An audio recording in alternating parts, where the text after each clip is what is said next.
मोक्षमार्गस्य नेतारं नेतारं कर्मभूभृतां ज्ञातारं विष्णुतत्त्वानां वन्दे सद्गुणलब्धये वन्दे सद्गुणलब्धये। तत्वात् सूत्र महाशास्त्र का यह स्वाध्याय अपन कर रहे हैं। इसके राजवार्तिक नामक टीका और उसके प्रथम अध्याय के 11 सूत्रों तक हम यहाँ चर्चा कर चुके हैं। 12वें सूत्र के संदर्भ में अपने को आगे चर्चा करनी है। ज्ञान की चर्चा चल रही थी, प्रमाण की चर्चा चल रही थी।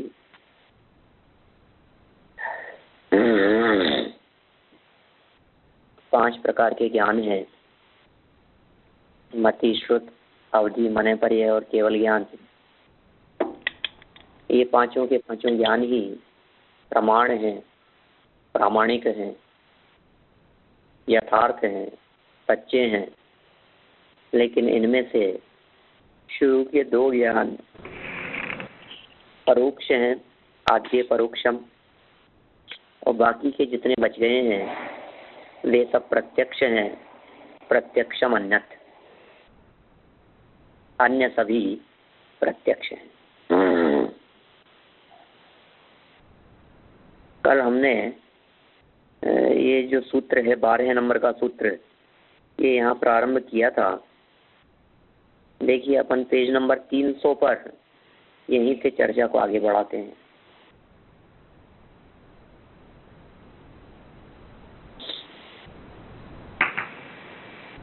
पहला पैराग्राफ हो गया था, वापस देख लीजिए एक बार, दोबारा पढ़ लेते हैं।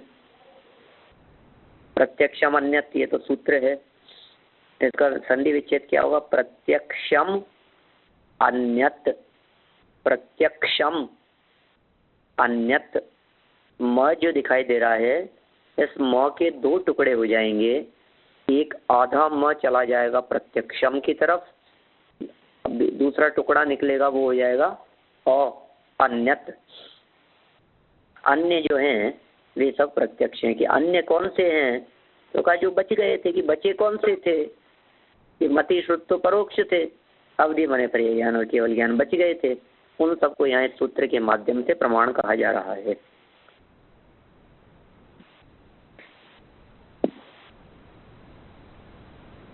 एक नंबर पॉइंट, इंद्रिय और मन की अपेक्षा के बिना व्यभिचार रहित जो साकार ग्रहण होता है उसे प्रत्यक्ष कहते हैं। अतत को तत्व रूप से ग्रहण करना व्यभिचार है। क्या कहा? प्रत्यक्ष तत्व को तत्व जानता है, अतः अव्यभिचारी है।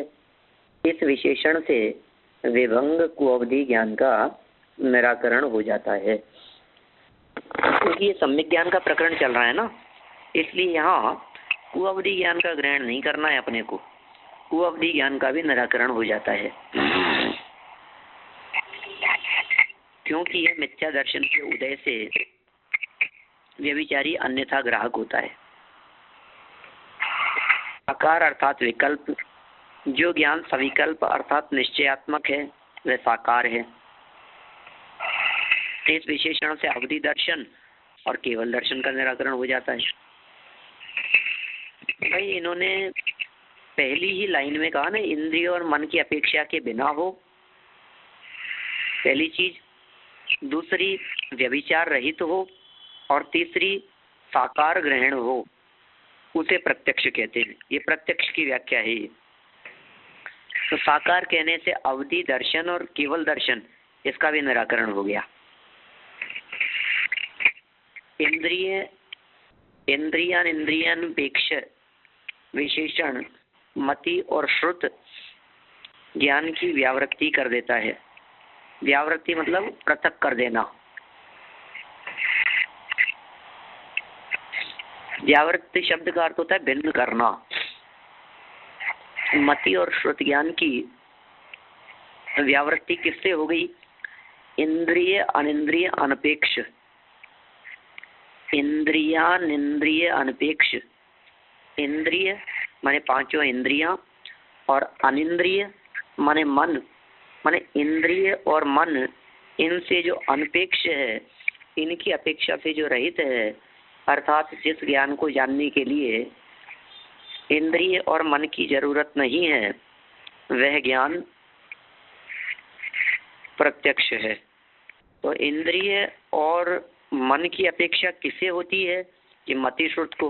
तो इंद्रिय मन से अनपेक्ष कौन होगा? कि मति श्रुत की निवृत्ति हो जाएगी इससे, इस विशेषण से। ये ज्ञान इंद्रिय मनोजन्य है।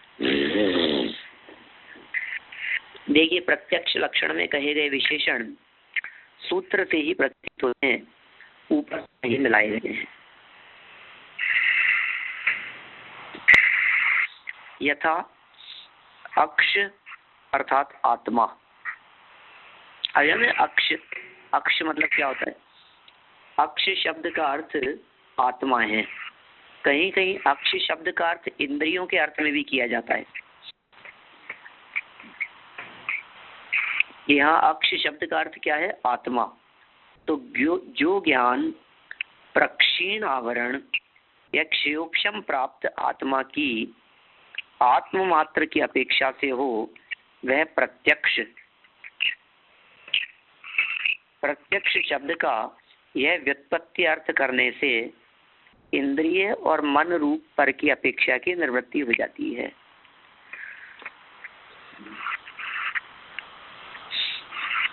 प्रत्यक्ष का अर्थ क्या हुआ? अक्ष माने आत्मा, और प्रति माने प्रक्षीण आवरण या क्षयोक्षम प्राप्त, ऐसा जो आत्मा है।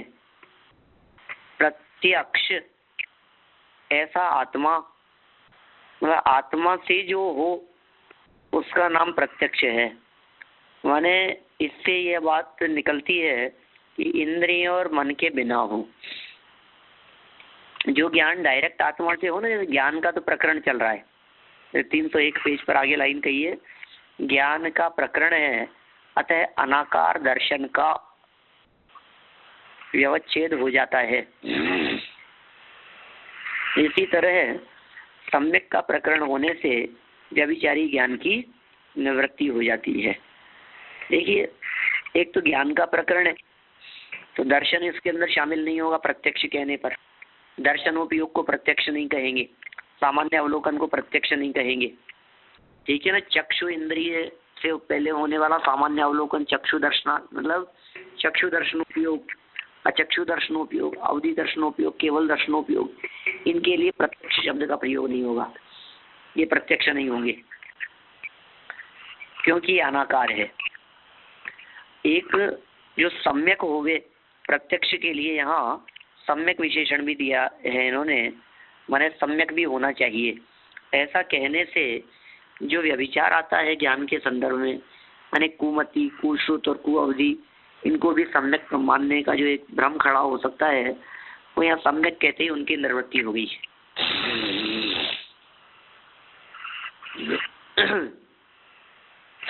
देखिए 4-5 नंबर पैराग्राफ में आगे कह रहे हैं, इंद्रिय और मन रूप बाह्य और अभ्यंतर करणों के बिना ज्ञान का उत्पन्न होना ही असंभव है। अब बिना करण के तो कार्य होता ही नहीं। ये अन्य मतियों का तर्क है। वो कहते हैं इंद्रिय और मन के बिना जब तक बाहरी और अंतरंग करण नहीं मिलेंगे तो ज्ञान कैसे उत्पन्न होगा। वो ये कह रहे हैं इंद्रिय और मन जरूरी है, बिना इंद्रिय और मन के ज्ञान की उत्पत्ति ही असंभव है। ज्ञान की उत्पत्ति के लिए इंद्रिय और मन करण है, माने साधन है, और बिना करण के तो कार्य होता ही नहीं है। बिना करण के कार्य नहीं होगा, बिना साधन के काम नहीं होगा। करण माने साधन जरूरी है, और साधन इंद्रियां और मन है।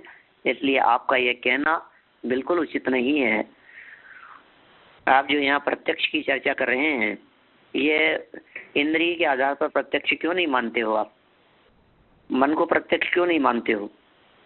जो बात इंद्रिय से जानने में आए, जो बात मन से जानने में आए, जो बात इंद्रिय और मन से हुए, क्योंकि इंद्रिय मन के बिना ज्ञान होना ही असंभव है। उत्तर, असमर्थ के लिए वसूला, करौत आदि बाह्य साधनों की आवश्यकता होती है। जो समर्थ नहीं है ना, उसको इन साधनों की जरूरत होती है। जैसे रथ बनाने वाला साधारण रथकार उपकरणों से रथ बनाता है। साधारण रथकार होगा बनाने वाला, वो क्या करेगा बेचारा, उपकरण लाएगा, उपकरणों से रथ बनाएगा। किंतु समर्थ तपस्वी अपनी रिद्धि बल से बाह्य वसूला आदि उपकरणों के बिना संकल्प मात्र से रथ को बना सकता है। उसी तरह कर्म मलिमस आत्मा साधारणतया इंद्रिय और मन के बिना नहीं जान सकता, पर वही आत्मा जब ज्ञानावरण का विशेष योगक्षम रूप शक्ति वाला हो जाता है या ज्ञानावरण का पूर्ण क्षय कर देता है, तब उसे बाह्य करणों के बिना भी ज्ञान हो जाता है। आत्मा तो सूर्य आदि की तरह स्वयं प्रकाशी है, उसे प्रकाशन में पर की अपेक्षा नहीं होती। आत्मा विशिष्ट क्षयोक्षम या आवरण क्षय होने पर स्वशक्ति से ही पदार्थों को जानता है। स्पष्ट कर रहे हैं, आप जो सोच रहे हो कि इंद्रिय के बिना काम नहीं चलेगा, अरे भैया, इंद्रियों से पदार्थों को जानने की जरूरत साधारण जीवों की होती है, जो साधारण से अतीत हैं, जो विलक्षण प्रतिभा संपन्न है। वे तो बिना इंद्रियों के डायरेक्ट आत्मा से ही पदार्थों का ज्ञान कर लेते हैं। ज्ञानावरण का विशेष क्षयोक्षम शक्ति वाला हो और ज्ञानावरण का पूर्ण क्षय हो, तो पूरी तरह से ज्ञानावरणी कर्म का क्षय और कर्म का क्षयोक्षम, ये दोनों बातें जरूरी है। इनके बिना काम नहीं चलेगा। और आत्मा सूर्य के समान है, स्वयं सूर्य है, स्वयं प्रकाशी है, प्रकाशन में पर की अपेक्षा होती ही नहीं है। इस तरह इंद्रिय और मन के करण पने का यहाँ निषेध कर दिया है। देखिए, फिर एक प्रश्न उठाया है, बहुत बड़ा प्रश्न है, 6 से 8 नंबर पॉइंट के बीच में है। नहीं तो प्रत्यक्ष के संदर्भ में अन्य मतावलंबियों के चित्त में भी बहुत विकल्प उठते हैं, किसे प्रत्यक्ष माने और किसे प्रत्यक्ष न माने। प्रत्यक्ष की चर्चा तो सब करते हैं, प्रत्यक्ष को प्रमाण तो सब धर्म दर्शन वाले मानते हैं। दुनिया में कोई ऐसा धर्म दर्शन नहीं है जो प्रत्यक्ष को प्रमाण नहीं मानता हो, जो प्रत्यक्ष को प्रामाणिक नहीं मानता हो। सभी लोग प्रत्यक्ष को प्रमाणिक मानने वाले हैं, प्रामाणिक मानने वाले हैं, है ना। तो अब बात क्या है कि जब सब प्रत्यक्ष को प्रमाण मानते हैं तो फिर सब एक मत हो गए ना, सब धर्म समान हो गए ना, कि नहीं नहीं, प्रत्यक्ष का स्वरूप ही सब अलग अलग कहते हैं। कोई कहते प्रत्यक्ष कहता है, कोई कहते प्रत्यक्ष कहता है। अब ये प्रत्यक्ष का स्वरूप ही बदल जाएगा तो फिर प्रत्यक्ष को प्रमाण मानने का भी क्या औचित्य रहेगा। देखिए, प्रश्न किया है, इंद्रिय व्यापार जन्य ज्ञान को प्रत्यक्ष और इंद्रिय व्यापार की अपेक्षा न रखने वाले ज्ञान को परोक्ष कहना चाहिए। सभी वादी इसमें प्राय एक मत है।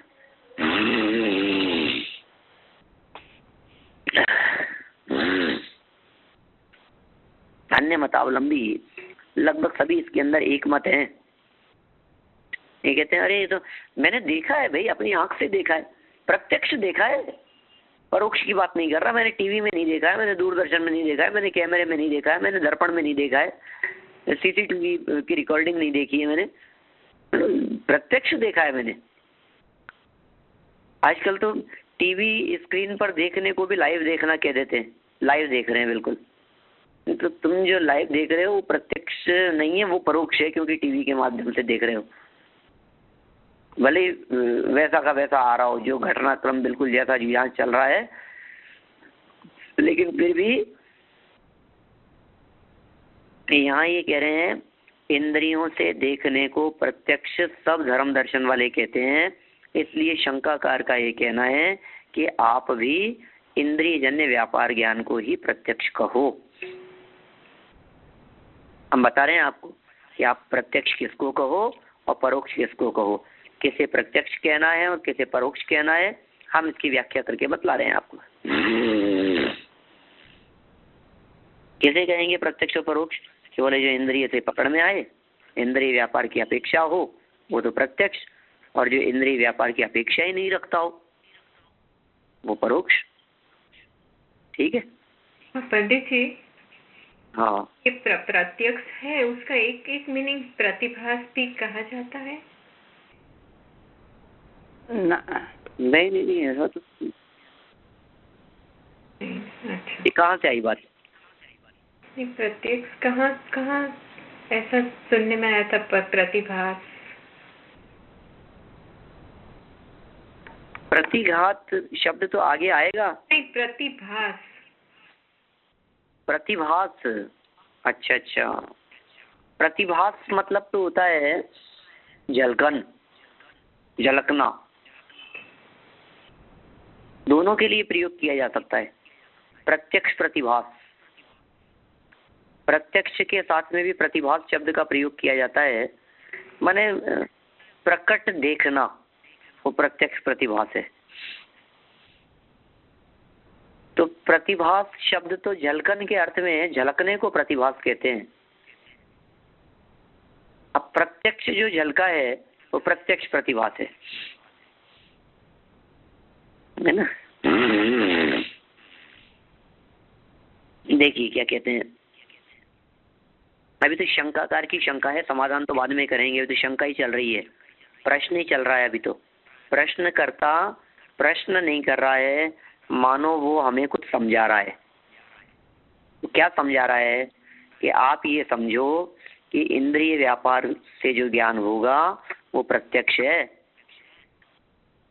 मजिस्ट्रेट के सामने जाकर के कहोगे तो जो आंख से देखा हो उसे प्रत्यक्ष ही कहना, गवाही देते समय। तो इंद्रिय व्यापार जन्य ज्ञान को प्रत्यक्ष और इंद्रिय व्यापार की अपेक्षा न रखने वाले ज्ञान को परोक्ष कहना चाहिए।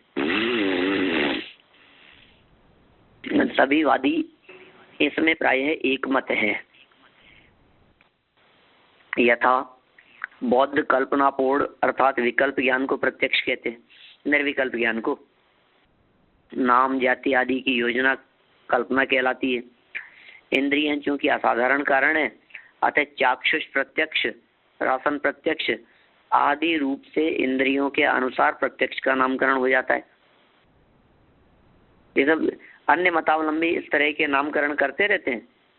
ये सब नाम है इंद्रियों की अपेक्षा से, कर्ण इंद्रिय से जो प्रत्यक्ष होगा उसे अलग नाम देंगे, रसना इंद्रिय से जो प्रत्यक्ष होगा उसे रसन प्रत्यक्ष कहेंगे। कि मैंने खुद ने अनुभव किया है कि इसमें मीठा कम है।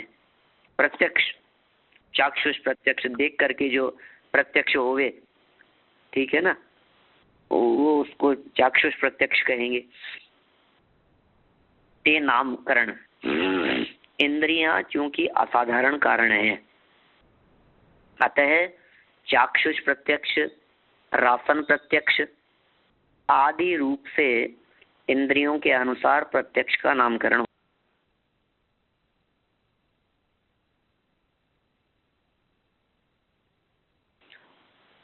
अव्यपदेश्य, निर्विकल्पक, अव्यभिचारी और व्यवसायत्मक ज्ञान को प्रत्यक्ष कहते हैं। ये नैयायिकों का कहना है। सन्निकर्ष से उत्पन्न होगा, ऐसा होगा, अव्यभिचारी होना चाहिए, व्यवसायत्मक ज्ञान होगा तो हम उसको प्रत्यक्ष कहेंगे। अब फिर सांख्य कहते हैं श्रोत्रादि इंद्रियों की वृत्ति को प्रत्यक्ष कहते हैं। श्रोत मतलब तो करनी है, कान पांचवा, ये पांचवी इंद्रिय, तो इन इंद्रियों की जो वृत्ति होती है उसे प्रत्यक्ष कहते हैं सांख्य मतावलंबी। मीमांसक इंद्रियों का संप्रयोग होने पर पुरुष के उत्पन्न होने वाली बुद्धि को प्रत्यक्ष मानते हैं। ये प्रत्यक्ष की व्याख्याएं सबके हिसाब से अलग अलग है, लेकिन फिर भी प्रत्यक्ष की व्याख्याएं अलग अलग करके भी सभी लोगों ने एक प्रकार से इंद्रिय प्रत्यक्ष को तो स्वीकार किया है। तो एक बात समझ में नहीं आती कि जब सभी दार्शनिक लोग इंद्रिय प्रत्यक्ष को स्वीकार कर रहे हैं तो आप लोगों को, जैन लोगों को क्या ऐतराज है इंद्रिय प्रत्यक्ष स्वीकार करने में? देखो भाई, हमें कोई ऐतराज नहीं है हम इंद्रिय प्रत्यक्ष का निषेध भी नहीं करते, हम लोग भी इंद्रिय प्रत्यक्ष को स्वीकार करते हैं। लेकिन वो इंद्रिय प्रत्यक्ष वो कथन मात्र का ही प्रत्यक्ष है। उसके लिए शास्त्रकारों ने, आगम ने प्रयोग किया है साम व्यवहारिक प्रत्यक्ष शब्द का। इंद्रिय प्रत्यक्ष के लिए जैनाचार्यों ने साम व्यवहारिक प्रत्यक्ष शब्द का प्रयोग किया है। तो ऐसी बात नहीं है हम उसे प्रत्यक्ष नहीं मानते हैं, लेकिन अब इंद्रिय को यदि प्रत्यक्ष माना जाएगा तो बहुत बड़ी समस्या खड़ी हो जाएगी। क्या क्या समस्याएं खड़ी हो सकती है, तो ये उत्तर में यहाँ कहते हैं। देखिए आप, इंद्रिय जन्य ज्ञान को प्रत्यक्ष मानने से आप्त के प्रत्यक्ष ज्ञान नहीं हो सकेगा। लो साहब, सर्वज्ञता का लोप हो जाएगा, क्योंकि सर्वज्ञ आप्त के इंद्रियज्ञ ज्ञान नहीं होता। आप्त कौन है? आप्त कहते हैं सच्चे देव को। आप्त शब्द का अर्थ क्या है? सच्चे देव। अपन ने इसके संदर्भ में चर्चा की, आप्त के संदर्भ में।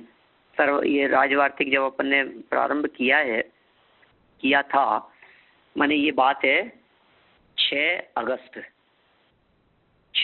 2012। हमने तत्वार्थ राजवार्तिक जब शुरू किया था तो स्टार्टिंग के 2-3 पीरियड्स में अपन ने आप्त वगैरह की ही चर्चा की थी। आप्त कौन है, सच्चे देव कौन है, देव की परीक्षा, समंतभद्राचार्य के छंद, श्लोक और मूल इसके मंगलाचरण का अर्थ करते समय आप तेनो चिन्ह दोषेण, आप तो कौन है जिन्होंने दोषों को चिन्ह भिन्न कर दिया हो।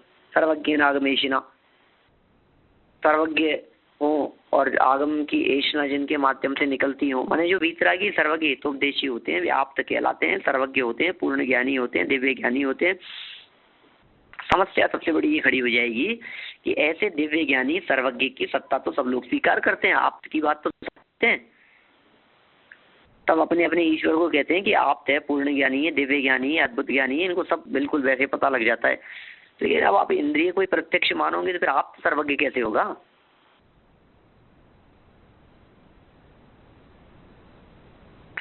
आप यदि इंद्रिय कोई प्रत्यक्ष मानेंगे तो फिर आप के सर्वज्ञ, वो जान ही नहीं सकेगा, क्योंकि उसके बेचारे की इंद्रियां नहीं है। ख्याल में आ गई ना बात? आगम से अतीन्द्रिय पदार्थों का ज्ञान मानकर सर्वज्ञता का समर्थन करना तो युक्ति युक्त नहीं है। क्या कहा? आगम से अतीन्द्रिय पदार्थों का ज्ञान, देखा आगम से हो जाता है, तब तो सर्वज्ञता का समर्थन नहीं है, तो फिर युक्ति युक्त नहीं है बात, क्योंकि आगम प्रत्यक्षदर्शी वीतरागी पुरुष के द्वारा प्रणीत होता है। आगम किसके द्वारा बनाए गए हैं? आगम के रचयिता कौन है? आगम किससे प्रणीत है? प्रणीत मतलब रचे गए, बनाए गए, किसके द्वारा? जब अतीन्द्रिय प्रत्यक्ष सिद्ध नहीं है तब अतीन्द्रिय पदार्थ में आगम का प्रमाण्य कैसे बन सकता है? आगम का अपौरुषेय तो असिद्ध है, आगम अपौरुषेय नहीं है। जैसे ये कुछ अन्य मतावलंबी वेदों को अपौरुषेय कहते हैं। अपौरुषेय मतलब ये पुरुष की रचना नहीं है, ऐसे पुरुषों ने नहीं बनाया है। देव पुनीत मानते हैं उसको, देवों से ही निर्माण हुआ है उसका, ऐसा मानते हैं। ठीक है ना? पुरुष प्रयत्न के बिना उत्पन्न हुआ कोई भी विधायक शब्द प्रमाण नहीं है। हिंसादिक का विधान करने वाला वेद प्रमाण नहीं हो सकता। इंसादिक का विधान करने वाला वेद वो प्रमाण नहीं हो सकता। देखिए आप अब 9-10 नंबर में बौद्धों का क्या कहना है। बौद्धों की बात का यहाँ निषेध करते हैं। बौद्ध का यह कहना भी उचित नहीं है। क्या कहना उचित नहीं है कि योगियों को आगम विकल्प से शून्य एक अतीन्द्रिय प्रत्यक्ष होता है, ऐसा कहते हैं वो लोग। उससे वह समस्त पदार्थों का ज्ञान करता है। कहा भी है योगियों को गुरु निर्देश अर्थात आगमोपदेश के बिना पदार्थ मात्र का बोध हो जाता है, क्योंकि इस मत में प्रत्यक्ष शब्द का अक्ष इंद्रियजन्य अर्थ नहीं बनेगा, कारण योगियों की इंद्रियां नहीं। वो लोग कह रहे हैं ये बात। अथवा जब स्व हेतु पर हेतु उभय हेतु या बिना हेतु के पदार्थ उत्पन्न नहीं हो सकते, सामान्य और विशेष में एक देश और सर्वदेश रूप से वृत्ति मानने पर अनेक दूषण आते हैं। आदि हेतुओं से पदार्थ मात्र का अभाव किया जाता है और ज्ञान मात्र निरालंब है, तब योगियों को स्वार्थ ज्ञान की संभावना ही नहीं की जा सकती। निर्विकल्प पदार्थ की कल्पना न तो युक्ति संगति है और न प्रमाण सिद्ध ही। बौद्धों के मत में योगी की सत्ता भी स्वयं सिद्ध नहीं है। निर्वाण दशा में तो सर्व शून्यता तक स्वीकार की गई है। कहा भी है निर्वाण 2 प्रकार का है, सौपदिशेष और निरुपदिशेष। सौपदिशेष निर्वाण में ज्ञाता की सत्ता रहती है, परंतु जिस प्रकार से वे बाह्य पदार्थों का अभाव करते हैं, उन्हीं युक्तियों से अंतरंग पदार्थ आत्मा का भी अभाव हो जाएगा। अरे भाई क्या है एक्चुअल स्थिति। ये जो बौद्ध मतावलंबी हैं ये सब क्षणिकवादी हैं। ये बहुत प्रसिद्ध है ये बात संपूर्ण दुनिया में, पूरे विश्व में, कि ये बौद्ध मतावलंबी ये सब के सब बिल्कुल कैसे हैं, हर चीज को क्षणिक मानने वाले, किसी चीज को स्थायी स्वीकार नहीं करते। तो ये मोक्ष और निर्वाण की भी यदि बात करते हैं तो कहते हैं वहां भी कुछ नहीं रहता।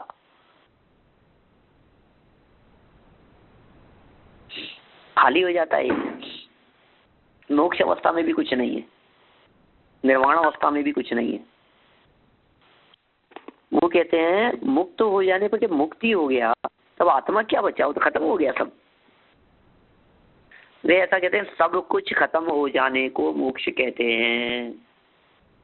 मोक्ष में कुछ भी नहीं होता, बिल्कुल खाली कर दिया, रिक्त कर दिया। कोई गुण नहीं, कोई पर्याय नहीं, कोई अवस्था नहीं, धर्म नहीं, कोई परिणमन नहीं, कोई रंग रूपा, कुछ नहीं, सब खाली खाली खाली जहाँ हो जाता है उसे निर्वाण मोक्ष कहते हैं। खत्म अभाव मानते हैं। लेकिन बोलो हमें ऐसी अभावात्मक मुक्ति नहीं चाहिए भैया। हम मुक्ति तो जाना चाहते हैं। हम कहते हैं बौद्ध मतावलंबियों से कि आप जो अभाव में मुक्ति की बात करते हो, हमें मुक्ति तो चाहिए लेकिन ऐसी अभावात्मक मुक्ति नहीं चाहिए। हम मोक्ष तो जाना चाहते हैं लेकिन ऐसा मोक्ष नहीं चाहते हैं जिस मोक्ष में उस मोक्ष रूप अवस्था को भोगने वाले हम ही नहीं हो। ऐसा मोक्ष किस काम का, जिस मोक्ष में हमारी सत्ता नहीं रहे, हमारे अस्तित्व नहीं रहे। नहीं अभाव में सिद्धि इष्ट है, अभाव में सिद्धि इष्ट नहीं है। किसी व्यक्ति के रोग हो गया, बीमारी हो गई, तकलीफ हो गई, दर्द हो रहा है, पीड़ित हो रहा है, डॉक्टर के पास में जाता है।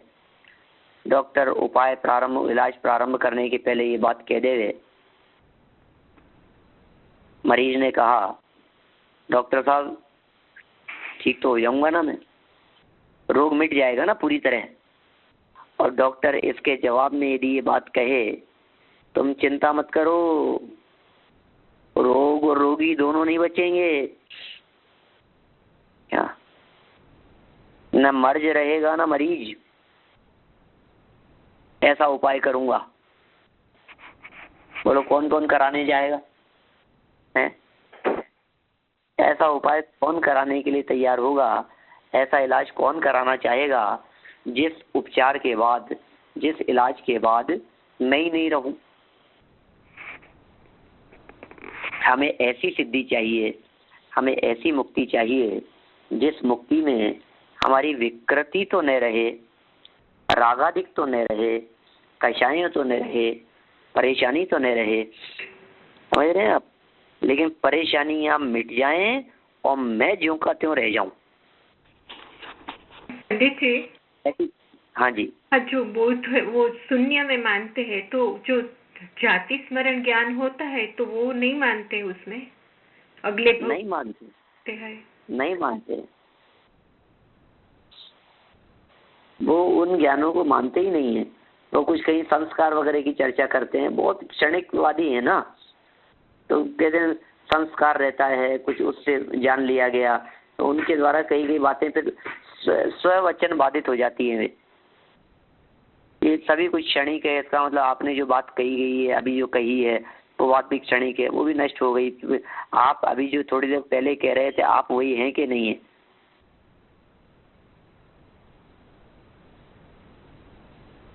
ऐसे क्षणिकवादियों की बात कैसे सच्ची हो सकती है? हम तो ये कहते हैं पदार्थ क्षणिक है, ये बात बराबर है, लेकिन सर्वथा क्षणिक नहीं है। क्या? पदार्थ क्षणिक है लेकिन सर्वथा क्षणिक नहीं है। उसमें क्षणिकता के साथ साथ में नित्यता भी है। ये जैन दर्शन की विशेषता है। अनित्यता के साथ में नित्यता को भी स्वीकार करना, ये जैन दर्शन की विशेषता है।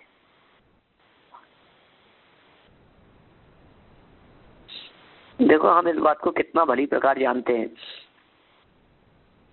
रोगी व्यक्ति का शरीर और रोग, इन दोनों में हम कितना भेद विज्ञान करते हैं, कितना स्पष्ट प्रत्यक्ष हम इस बात का अनुभव करते हैं कि भाई हमें तुम बतलाओ, बीमारी है किसी व्यक्ति को, बीमार हुआ कोई व्यक्ति,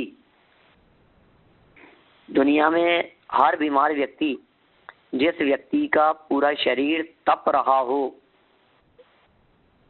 जिससे बुखार से फीवर हो रहा हो उसके, और बहुत अधिक तप रहा है उसका शरीर, डॉक्टर गोली देता है, दवाई देता है, और वह दवाई उस उष्णता पर लगती है, उस तपन पर लगती है, उस पर चोट करती है, और देखिए आप, वो बुखार चला जाता है और शरीर ज्यों का त्यों रह जाता है। आप बताओ, बुखार शरीर में है कि नहीं है? हाँ साहब, शरीर में ही है। बुखार शरीर में होते हुए शरीर का अंग नहीं है, शरीर का पार्ट नहीं है, शरीर का अवयव नहीं है, शरीर का हिस्सा नहीं है। वो बुखार क्या है? विकृति है। और जो भी विकृति है, वो विकृति अवस्था मात्र में है। हम आपसे पूछते हैं, बुखार हाथ में है कि थर्मामीटर में? थर्मामीटर में माने वो तो मूर्ख है ही, लेकिन हाथ में बुखार है क्या? हाथ में भी बुखार नहीं है। तो गला देख करके कहा, हाथ लगा करके टच करके कि बुखार है, नब्ज देख करके कहा, टच करने पे लगा कि गर्म है तो बुखार है। तो बुखार कहाँ है? हाथ में। तो बुखार मिटेगा तो हाथ मिटेगा कि नहीं मिटेगा? कितना पूरा में बुखार है तो पूरे शरीर में बुखार है, तो बुखार मिटने पर शरीर मिट जाएगा कि शरीर रहेगा? बुखार मिट जाता है और शरीर ज्यों का त्यों रह जाता है। क्या गजब स्वरूप है। ऐसे ही इस आत्मा के ऊपर विकार का बुखार चढ़ा है। जिस आत्मा पर विकार का बुखार चढ़ा है, अब क्या होगा कि विकार का बुखार उतारने के लिए विकार का बुखार उतारने के लिए श्री गुरु तत्व ज्ञान की औषधि देते हैं, जो औषधि विकार पर जाकर के चोट करती है तो विकार निकल जाता है और चैतन्य आत्म तत्व ज्यों का त्यों निर्मल गायक रह जाता है।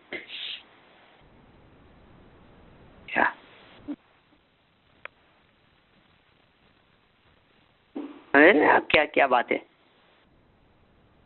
वो गायक आत्मा ज्यों का त्यों रह जाएगा, विकार निकल जाएगा। मोक्ष में भी यही स्थिति है। राग द्वेष कषाय काम क्रोध विकार मिथ्यात्व अनंतानुबंधी अप्रत्याख्यान प्रत्याख्यान संज्वलन हास्यादि 9 मन वचन काय रूप अवस्था शरीर मन वाणी सब जब निकल जाता है तो वो अवस्था में कुछ बचता होगा कि नहीं? अनंत गुणात्मक भगवान आत्मा ज्ञायक बचता है। वो जो अनंत गुणात्मक ज्ञायक भगवान आत्मा है वो कैसा है? मौजूद है, अस्तित्व वाला है, सत्ताधारी है, लेकिन परिपूर्ण निर्मल है। देखिए आप,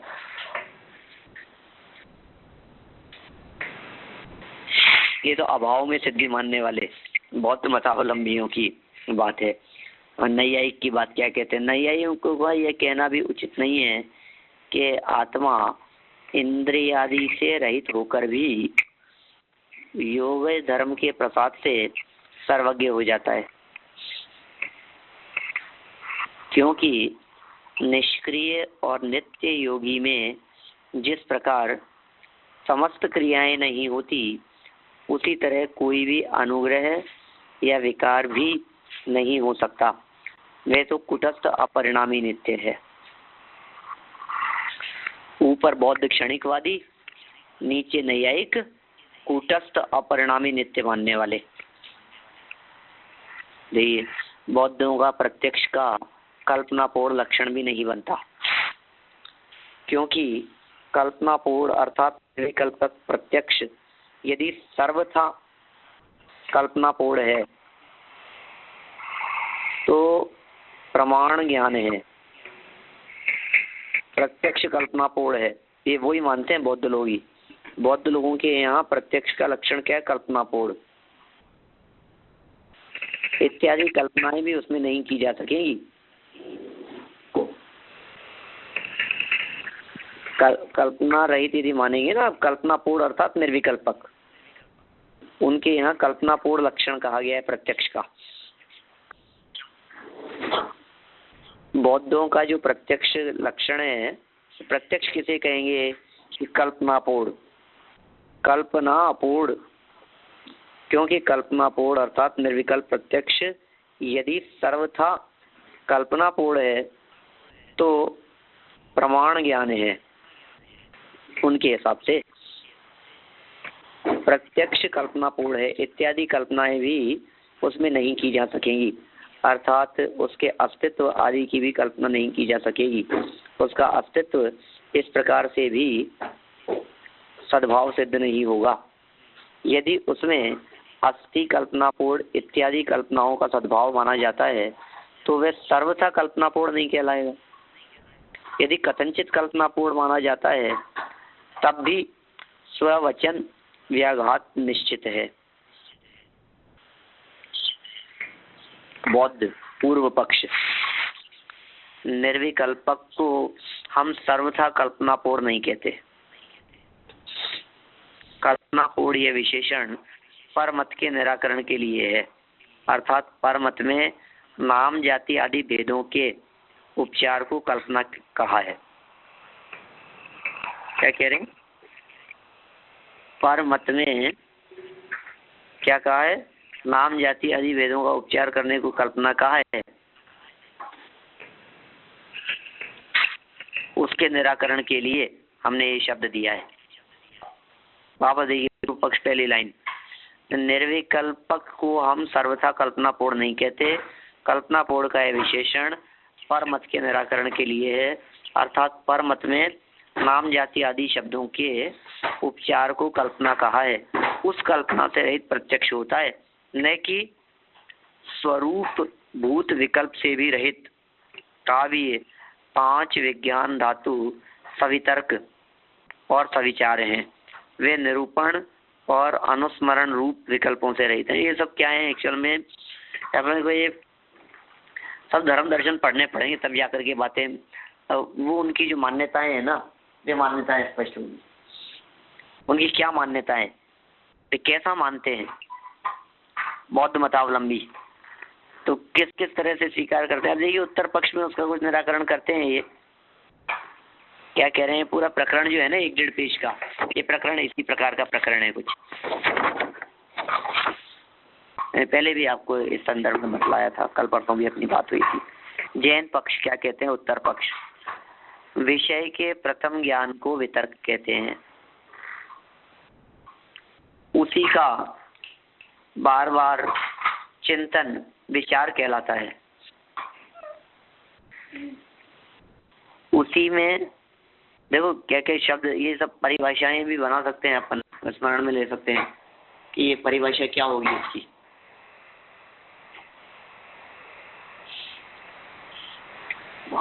किसे कहते हैं, प्रथम ज्ञान को वितर्क कहते हैं। विषय का जो प्रथम ज्ञान हुआ उसे वितर्क कहा। उसी प्रकार उसी का बार बार में चिंतन वो विचार कहलाता है, और उसी में नाम जाति आदि की दृष्टि से शब्द योजना को निरूपण कहते हैं। पूर्वानुभव के अनुसार स्मरण को अनुस्मरण कहते हैं। ये सभी धर्म क्षणिक, निरन्वय, विनाशी, इंद्रिय विषय और ज्ञानों में नहीं बन सकते, क्योंकि दोनों की एक साथ उत्पत्ति होती है और क्षणिक है।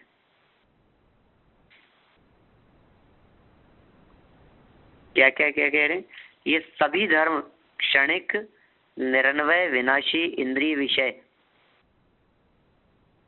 और ज्ञानों में नहीं बन सकते,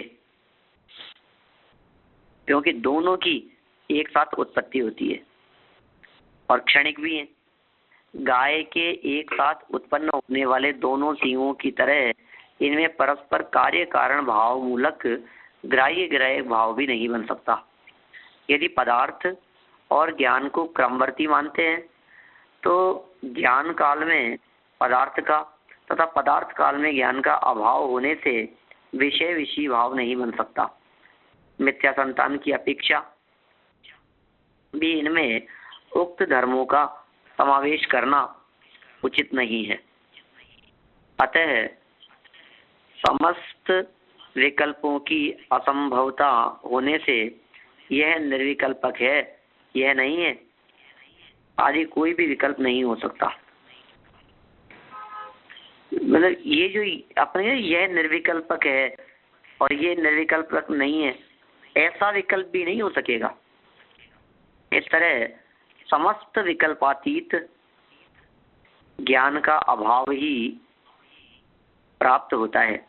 ज्ञान में अनुस्मरण आदि मानने पर तो उस ज्ञान को या ज्ञानाधार आत्मा को अनेक क्षण स्थायी मानना होगा।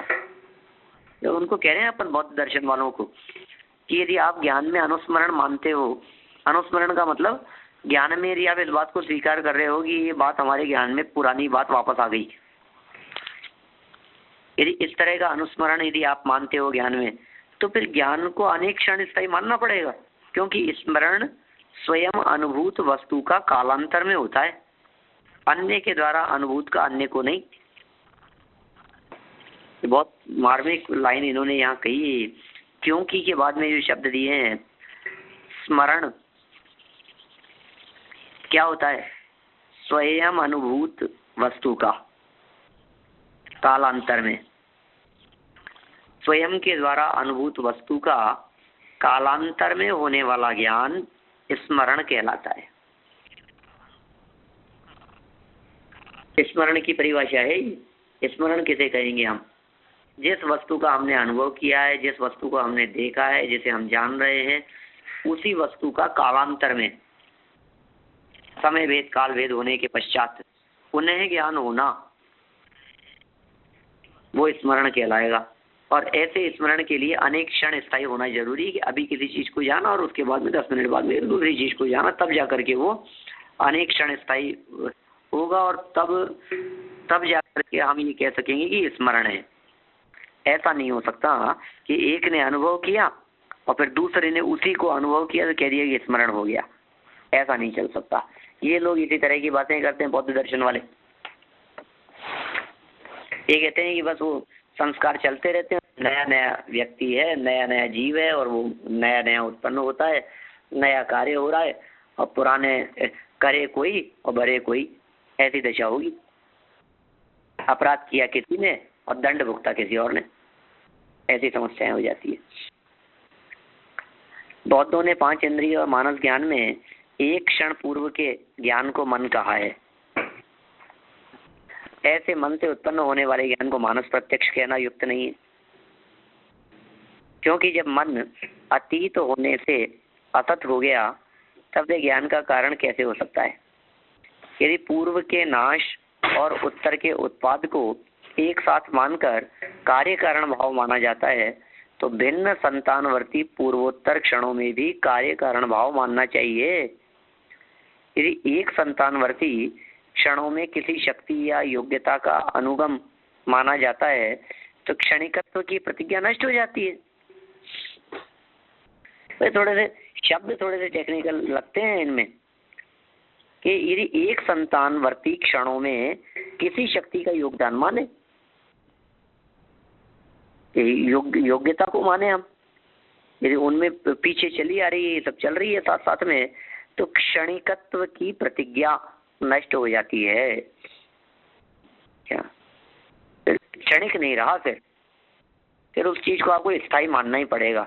बिना स्थायी माने हुए ये बात बन नहीं सकती। देखिए, बौद्धों ने ज्ञान को अपूर्व अर्थग्राही माना है।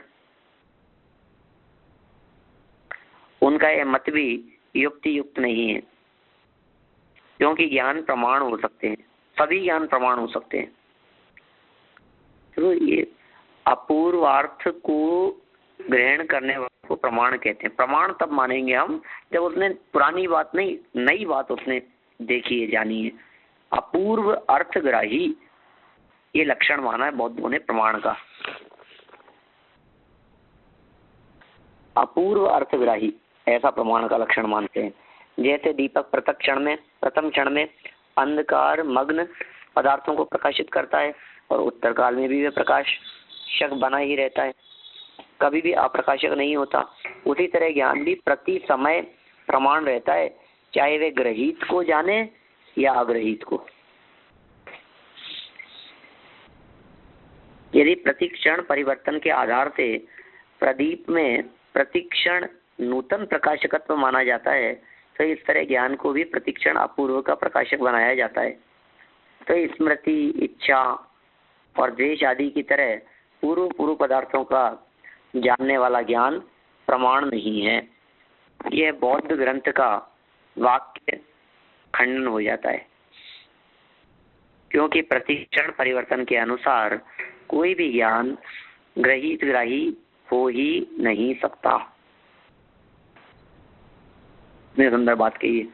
बौद्ध वाक्य का यहाँ खंडन हो जाता है, क्योंकि प्रतिक्षण परिवर्तन के अनुसार कोई ज्ञान ग्राही हो ही नहीं सकता।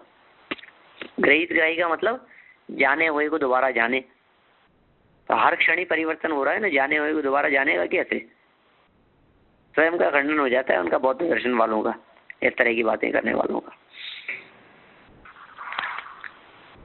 ये 12 नंबर तक की अपन ने बात पढ़ी है, समय भी अपना काफी हो गया है। सोचता था कि इसको पूरा कर देते, कल इसको पूरा करके आगे बढ़ेंगे अपन, फिर नहीं हो सकता है।